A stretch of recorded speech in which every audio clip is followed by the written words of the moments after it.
Today I'm going to show you guys how to set up a temperature control system for your DIY lithium iron phosphate battery.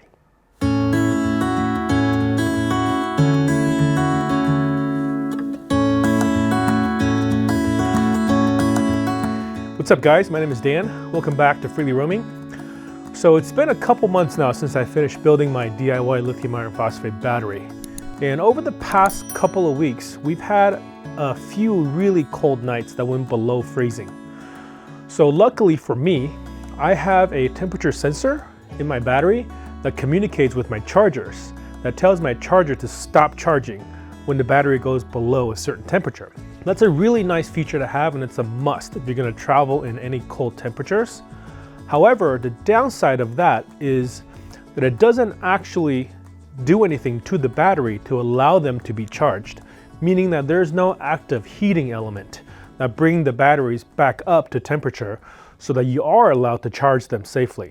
So the few nights when the battery went down below freezing, the battery did cut off from its charging source, so it didn't cause any damage at all. For these lithium iron phosphate batteries, although it is not safe for them to be charged below freezing, they are safe to be discharged at a much lower temperature, usually about like -10, -20 below freezing. You can still safely discharge them, meaning that you can use the capacity in your battery to run a heating element to warm your battery up so that it goes above the safe temperature for charge to be able to come in again.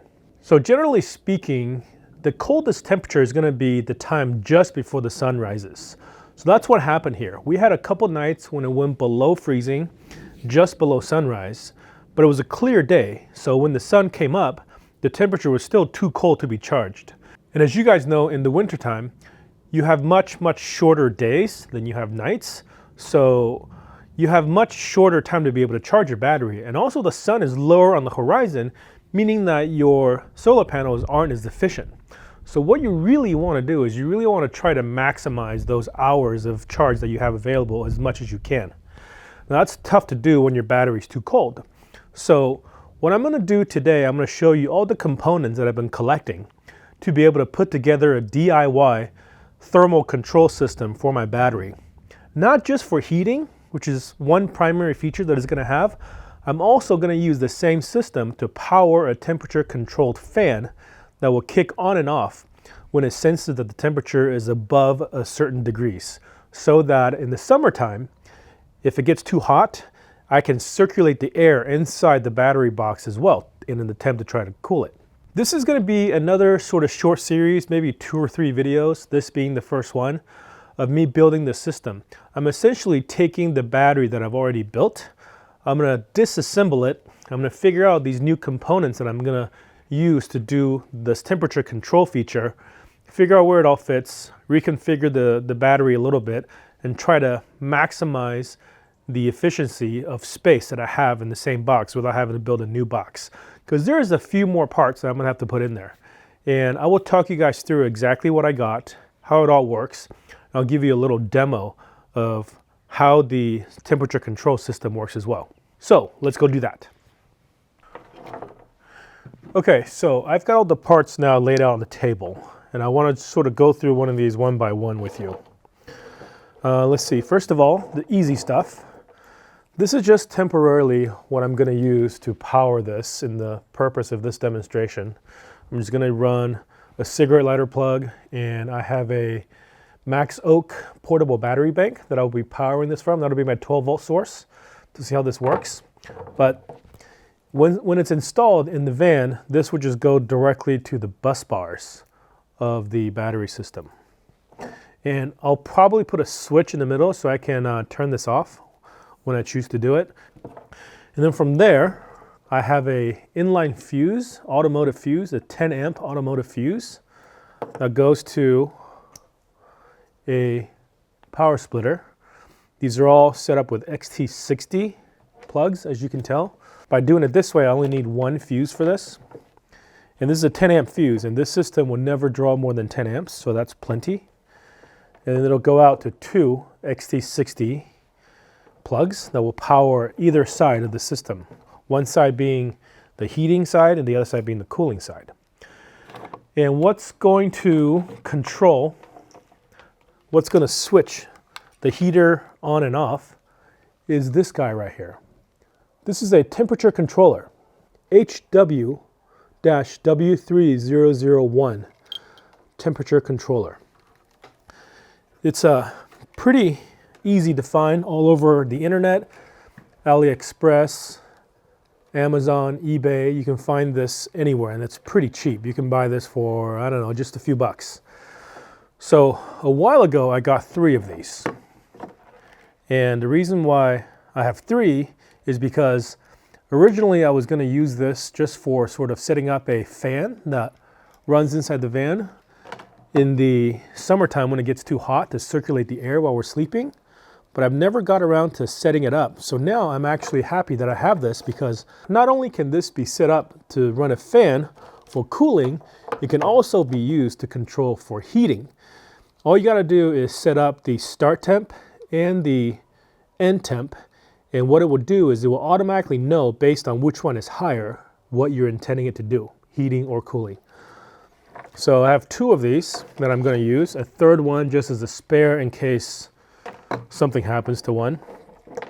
And I just have these wired up again with XT60 plugs, and there's a temperature sensor, a thermistor on each one of them, wired up to do that.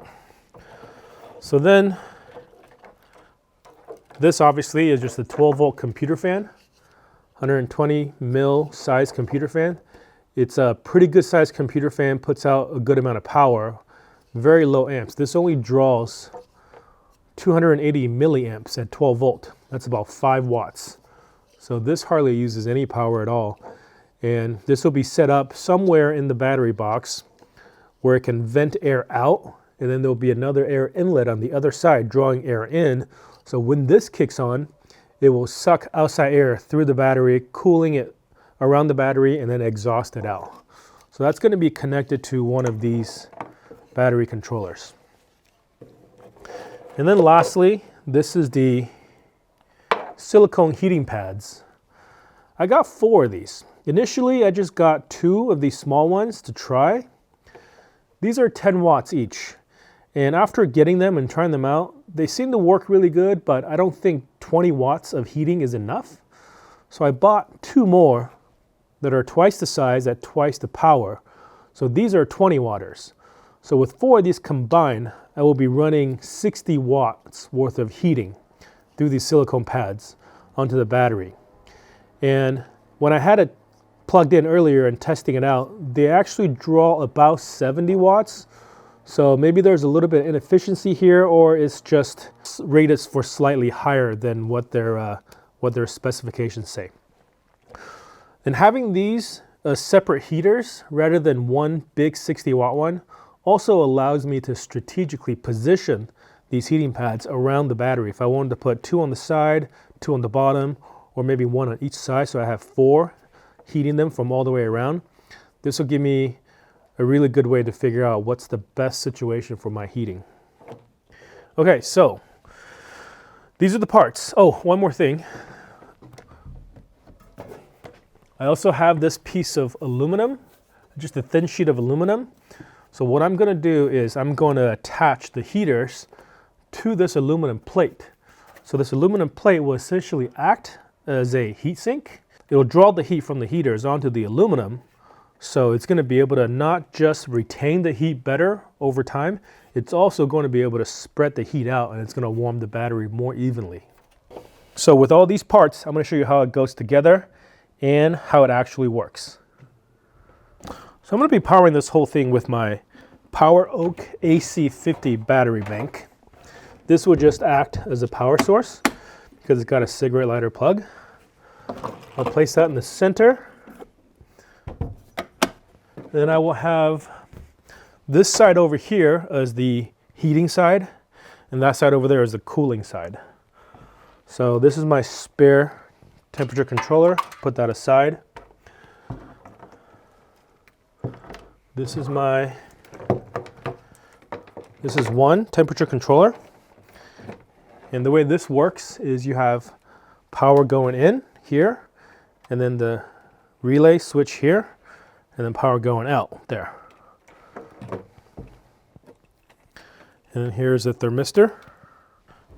I'm going to lay these heating pads sort of how they might be positioned under the battery or around the battery. Okay, so power out will be plugged in to the heating pad. Temperature sensor there. We'll take the power. Actually, we won't plug it in yet. We'll take the fuse. We'll attach it to power so everything is fused.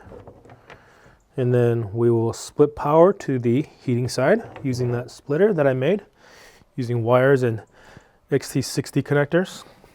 Now we'll come to the cooling side. Same thing here. We have the thermistor right here. That's going to be strategically positioned to sense the ambient temperature. We'll have the power out going to the fan right there. And then we will have power coming from the splitter out to the cooling side. So now this whole thing is set up. So as you might imagine, this will be all sort of installed in specific ways inside the battery bank so that when the temperature is sensed to be too hot, this will kick on. And once the temperature drops below a preset temperature, it will automatically turn off. Likewise over here, when the temperature drops below a certain temperature, those heating pads will turn on, and when it rises up, heating pads will turn off. Okay, so let's just see how this works when we plug it in. There we go. We now have the two temperature sensors. Already, the heater turned on, as you can see by this light over here. This is set up to turn on at 15 degrees and then turn off at 20. You can set this however you want. You can set this if the button on the left is set lower than the button on the right, then it is set up to do heating. It waits for the temperature to drop below 15, and then we'll heat it up until it senses 20 before it turns off. And it will continue that cycle over and over again. So this is actually getting really hot. Over here, I can feel the heat. I have a infrared thermometer on order, and it hasn't gotten here yet, so I can't show you how much it's heating up, but I can do this. I can take this thermistor and I can just touch it to a heating pad. You can see it instantly goes up. It's going to heat up until it goes above 20. Turns off. Okay, so that's the heating side. And to change this temperature, it's really easy. You just, let's say I wanted to turn on at 5 degrees Celsius. So press and hold the left side until it blinks. Okay, and I want to lower this to 5.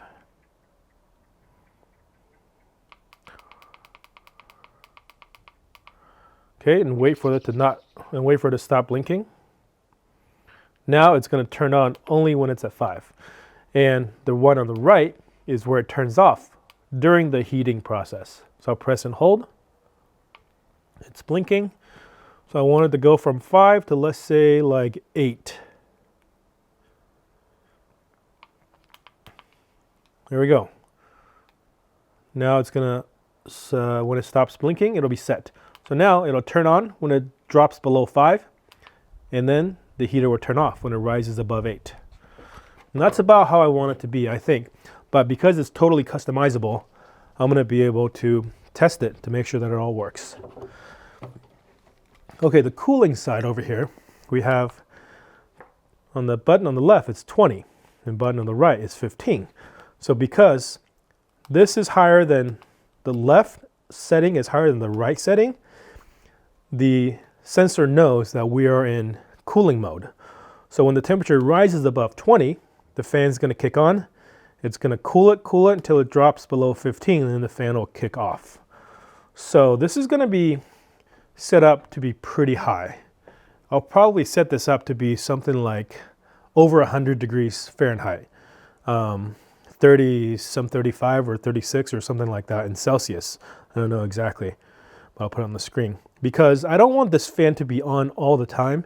And these batteries can actually handle quite a bit of heat before it overheats. So 100 degrees is not a big deal for these batteries. Okay, so let me show you how this works. So right now the temperature that it's sensing, that it's 12.5. Something I want to show you. These two temperature sensors, even though they're from the same manufacturer, they have some calibration issues. As you can see, they're off by like 1.5 degrees Celsius, or actually more than 2 degrees Celsius. This is making me kind of glad that I have a third one, because what I'm going to do is set up this third one also, and then I'm going to take the two that are closest in calibration and use those two instead, because being 2 degrees off, I think it's too much of a variation. So, you know, these are cheap, these are readily available, but they do have some quality control issues. I'm going to just kind of let them run for a while and test to make sure that they work properly, that they're reliable at least, even though they're not calibrated correctly, before I actually install it into the battery. When this one goes above 20 degrees, which is what it's currently set at, it's going to turn on and it's going to cool until this goes below 15. I'm going to go get something from the fridge to be able to cool this sensor off so the fan doesn't stay on for too long. I've got something from the fridge that's pretty cold. I'm going to take this. I'll put this fan right here. Okay, I'm going to hold this in my hand and use the heat from my hand to warm it up until it's over 20.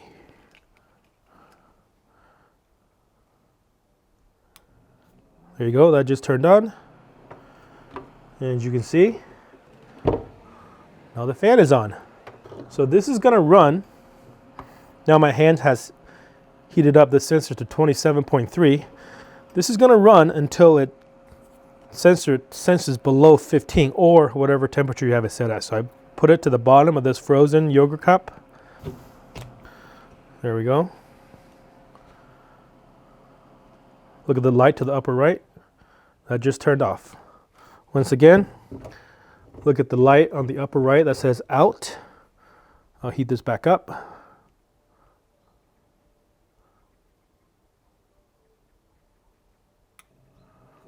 And there goes the fan. Once again, cool it back down. Look at that light. Look at the fan.